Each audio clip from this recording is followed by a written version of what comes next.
ಬಳಪ ಹಿಡಿದ ಭಗವಂತ ಇರುತ್ತಾನೆ ನಮ ಸುತ್ತ ಅವತಾರ ನಾನಾ ರೂಪವೋ ಹಣೆ ಬರಹ ತಿದ್ದಿ ಬರೆಯಲು ಕತ್ತಲೆಯಿಂದ ಬಂತ ನಮ್ಮ ಕೈಯ ಹಿಡಿಯುತ್ತ ಕರೆದೊಯ್ದ ಬೆಳಕು ತೋರಲು ವಾಗಿ ಗದರೋದು ನಮ್ಮ ಬೆಳೆಸಲು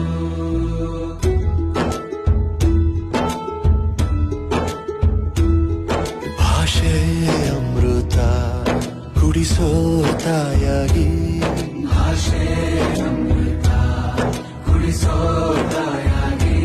ಭವಿಷ್ಯ ಬರೆವಂತ ತಂದೆ ನೋವಾಗಿ ಬರೆವಂತ ತಂದೆನುವಾಗಿ ಚಂದದ ಜೀವನ